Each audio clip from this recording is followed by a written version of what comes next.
She produced true crime TV shows for a living. Shows about killers, con artists, criminals who thought they were untouchable. Then she became one. Mary Carole McDonnell, a 73-year-old grandmother, walked into California banks claiming to be an heiress to an $80 million trust fund. She had the perfect story, flawless documents, and the confidence of someone born into wealth. Banks believed her. They handed over $30 million. Then she vanished. Now the FBI has added her to their most wanted list, and the irony is absolutely insane. The woman who made a career producing shows about criminals is now the subject of her own true crime story. She's believed to be living in Dubai, sipping champagne bought with stolen millions, while the FBI searches desperately for the fake heiress who fooled everyone. Mary Carole McDonnell wasn't your typical criminal. She was a successful television producer, CEO of Bellum Entertainment in Burbank. Her shows, It Takes a Killer, I Married a Murderer, Corrupt Crimes, aired across America. Mary understood criminals intimately. She'd spent years interviewing FBI agents, studying con artists, analyzing fraud schemes. Behind the scenes, Mary was building something else, a deep understanding of how to commit the perfect crime. She studied every angle, every loophole, every psychological trick. While her shows exposed criminals, Mary was quietly becoming one herself. The education she gained producing over 100 true crime episodes would become her criminal playbook. Nobody suspected the producer. That was her first brilliant move. Bellum Entertainment was collapsing. Despite producing popular shows, the company couldn't meet payroll. Employees worked without pay for months. Former FBI agent Tim Clementi was owed $50,000. Mary's nephew Peter quit owed $10,000 after working 10 years. The California Labor Commission investigated alleged non-payment to dozens of workers. Civil complaints piled up, creditors claimed Mary owed over $1 million. Distribution deals fell through. Networks stopped renewing contracts. Everything was crumbling. She faced bankruptcy, lawsuits, public humiliation. Most people would have declared bankruptcy and started over. But Mary McDonnell wasn't most people. She'd spent years studying criminals. Now she was about to become one. The plan forming in her mind was audacious, brilliant, and absolutely criminal. Bellum Entertainment was collapsing. Despite producing popular shows, the company couldn't meet payroll. Employees worked without pay for months.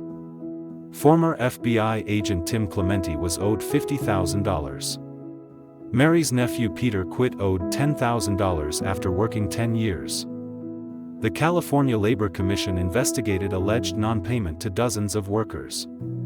Civil complaints piled up, creditors claimed Mary owed over $1 million. Distribution deals fell through. Networks stopped renewing contracts. Everything was crumbling. She faced bankruptcy, lawsuits, public humiliation. Most people would have declared bankruptcy and started over. But Mary McDonnell wasn't most people. She'd spent years studying criminals. Now she was about to become one. The plan forming in her mind was audacious, brilliant, and absolutely criminal. Banc of California. July 2017. Mary walked in with the confidence of old money. Expensive clothes, perfect makeup, the bearing of wealth.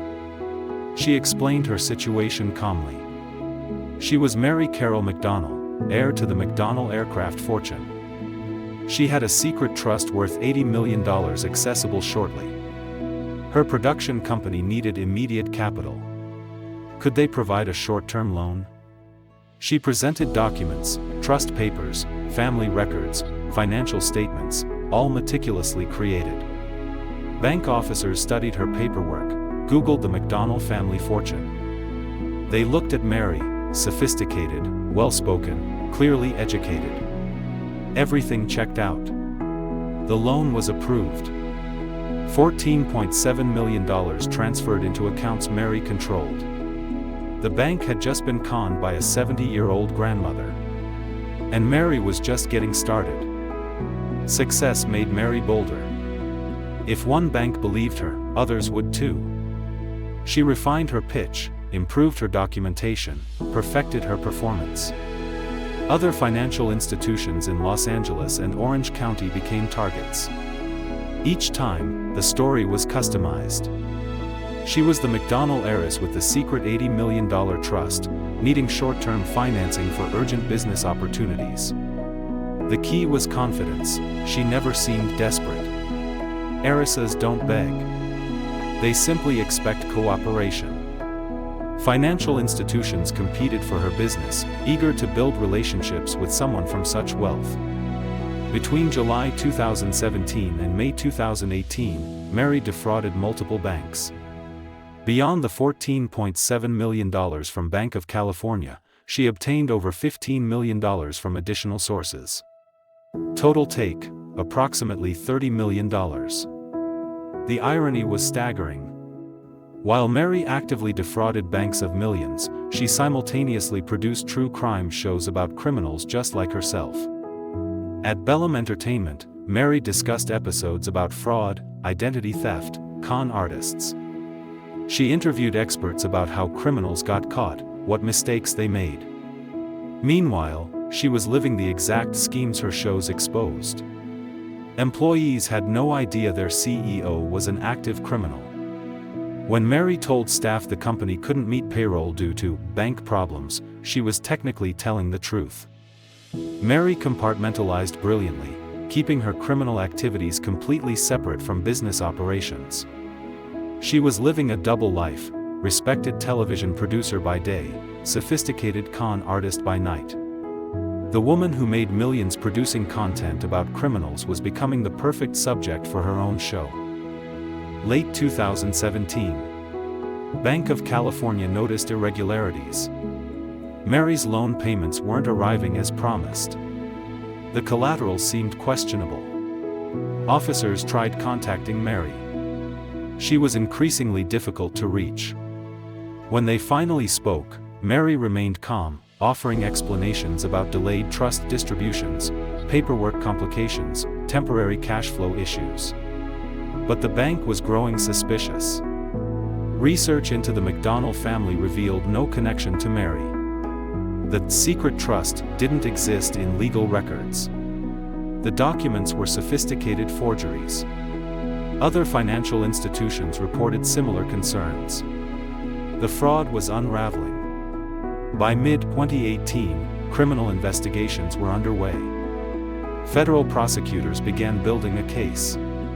Mary McDonnell was about to become the subject of a federal investigation. But she had one final move planned, disappearing before anyone could stop her. December 2018. A federal grand jury in Santa Ana issued an indictment against Carole McDonnell. The charges were severe: bank fraud and aggravated identity theft. Prosecutors outlined a scheme spanning July 2017 through May 2018, targeting multiple financial institutions. The indictment detailed how Mary fraudulently obtained approximately $14.7 million from Banc of California alone. Additional institutions were defrauded similarly, with losses exceeding $15 million. Total fraud, approximately $30 million. The aggravated identity theft charge stemmed from Mary's fraudulent claims of being related to the McDonnell aircraft family. A federal arrest warrant was issued. Federal agents arrived at Mary's known addresses in Burbank and Michigan. She was gone. Bellum Entertainment had already dissolved in 2018. Mary McDonnell had vanished completely, taking $30 million with her. By the time federal authorities issued the arrest warrant, Mary was already out of the country. She'd seen this moment coming, had been planning her escape for months. Unlike the criminals in her TV shows, Mary had studied exactly how to disappear successfully. She knew what mistakes fugitives made, staying in contact with family, using credit cards, accessing old accounts. She wouldn't make those errors. Mary had converted stolen money into untraceable assets: cash, offshore accounts, cryptocurrency, portable wealth that could move across borders without detection. She'd established false identities, obtained documents under various aliases. Federal investigators believe Mary fled to Dubai, United Arab Emirates. Dubai offered luxury lifestyle, minimal extradition cooperation with the United States, large expatriate community where a wealthy American woman wouldn't attract attention. Mary McDonnell had pulled off the ultimate disappearing act. Dubai, United Arab Emirates. The FBI believes Mary is living somewhere in this glittering desert metropolis, a city where millionaires blend into billionaires. With $30 million, Mary could afford luxury apartments in Dubai Marina or downtown, dining at five-star restaurants, shopping at world-class malls. She'd be just another wealthy Western expatriate enjoying the tax-free lifestyle. Dubai's expatriate community is enormous, thousands of Americans living and working in the city. Mary could easily blend in, claiming to be a retired businesswoman, anything that explained her wealth. The beauty of Dubai for fugitives is the lack of extradition cooperation. The UAE and United States don't have a strong extradition treaty. Mary could live openly, just carefully. No social media. No contact with her old life. A quiet, luxurious exile. For 7 years, the FBI hunted Mary Carole McDonnell. Agents interviewed family members in Michigan, former employees, business associates across California. Everyone claimed ignorance. Her family insisted they hadn't heard from her since 2018. Federal agents worked with international law enforcement, monitoring travel records, checking financial transactions. Nothing produced results. Mary had prepared too well. She'd studied fugitives her entire career, she knew what not to do. Tips came in occasionally: Europe, South America. Each lead was investigated. None panned out. By 2023, the case had gone cold. How could a 73-year-old woman disappear so completely? The answer: she'd learned from the best criminals in her shows. She'd studied their mistakes and avoided them all. December 5, 2024. The FBI made a significant announcement. Mary Carole McDonnell was being added to the FBI's most wanted list. After years of quiet investigation, the Bureau was making a public push. New intelligence suggested Mary was living in Dubai. The FBI wanted public attention, hoping someone in the UAE might recognize her. The most wanted listing described Mary in detail: 73 years old, 5 feet 7 inches tall, approximately 145 pounds, blonde hair, blue eyes, notable scar on her right knee. She went by multiple aliases: Mary Carole Carole, Mary Carole McDonnell, Mary Carole McDonnell. Her last known occupation: CEO of Bellum Entertainment LLC. News outlets across America picked up the story. The irony made headlines everywhere: true crime producer becomes FBI's most wanted. Social media exploded. Mary McDonnell had become more famous as a fugitive than she ever was as a producer. The story went viral immediately. News networks couldn't resist the irony: a woman who made millions producing shows about criminals had become a criminal herself. Headlines emphasized the twist: true crime producer flees after $30 million fraud, woman behind, I married a murderer, now wanted for fraud. Legal experts appeared on cable news discussing the case. How did a 73-year-old woman fool sophisticated banks? Why wasn't she caught sooner? How is she staying hidden? True crime podcasts dedicated episodes to Mary's story. YouTube channels created documentaries. The irony was too perfect: Mary had spent her career telling other people's crime stories. Now everyone was telling hers. Social media users debated her fate. Some expressed grudging admiration for pulling off a $30 million heist at age 70. Others were outraged. Everyone agreed, this was the ultimate true crime tale. And it wasn't over yet. Behind the sensational headlines were real victims. Banc of California lost $14.7 million money affecting shareholders, employees, customers. The bank's reputation suffered. Other financial institutions lost over $15 million combined. Mary's former employees at Bellum Entertainment were victims too. Dozens of workers never received earned wages. Some worked for months without pay, believing Mary's promises. Former FBI agent Tim Clementi and his team were owed $50,000 for producing over 100 episodes. Mary's nephew Peter left owed $10,000 after working for her for a decade. The California Labor Commission's investigation revealed systematic wage theft. While Mary lived in luxury on stolen millions, the people who'd worked for her struggled. The true crime producer had become a criminal in every sense: fraud, theft, betrayal. Her victims weren't just numbers. They were people whose lives she'd damaged. What made Mary's fraud so successful? Criminal psychology experts point to several factors. First, her age and appearance worked in her favor. A sophisticated 70-year-old woman didn't fit the profile of a con artist. Banks expected fraudsters to be younger, male, obviously criminal. Mary looked like someone's grandmother, trustworthy, respectable, refined. Second, her story was brilliant. Claiming to be part of the McDonnell aircraft family was genius because the name match made it plausible. Third, Mary's career as a TV producer gave her credibility. She had a legitimate business, real shows on networks. Fourth, her years producing true crime shows gave her unique education. She'd studied fraud schemes, learned what got criminals caught, understood investigative techniques. She used that knowledge to avoid every common mistake. Finally, Mary was simply a gifted con artist. Her confidence was unshakable. She believed her own story so completely that others believed it too. Why hasn't Mary been caught?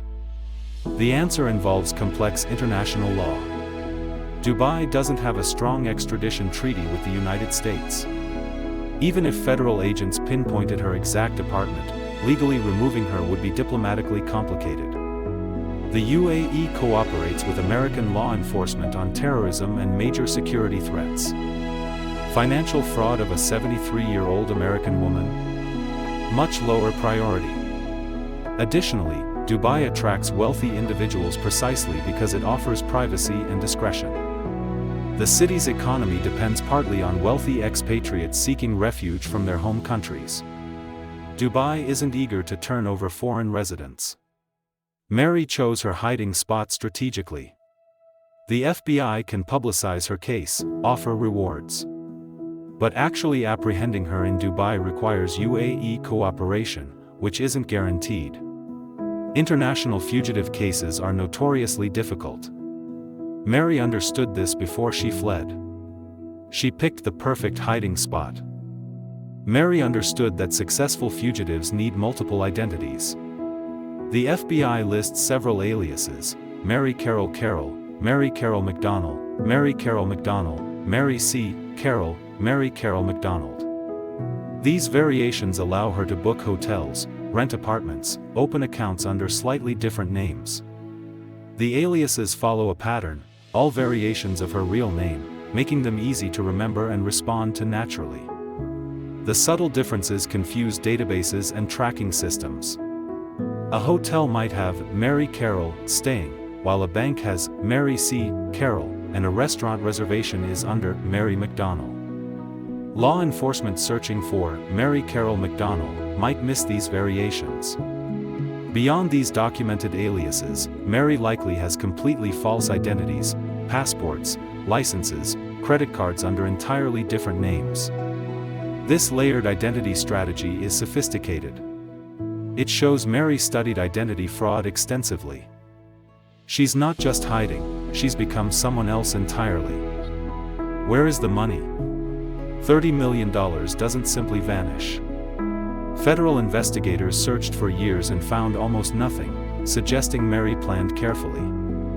She likely converted funds into hard-to-trace forms, offshore accounts in secrecy jurisdictions, cryptocurrency like Bitcoin and Ethereum, and physical assets such as gold, diamonds, or art. The money was probably spread across multiple countries and investments. Living in Dubai on $30 million is realistic. Even at $500,000 a year, it could last decades. The trail reflects meticulous, professional-level planning. December 2024. Mary Carole McDonnell is now 73, possibly 74. The FBI believes she was living in Dubai, but after 7 years, no one knows if she's still there, or anywhere else. She may have moved to another country with weak extradition, altered her appearance, or simply aged beyond recognition. Some speculate she's dead, but that seems unlikely. Mary planned too carefully. She's probably alive, living comfortably on stolen millions. Where is Mary Carole McDonnell? The answer remains unknown, exactly as she intended.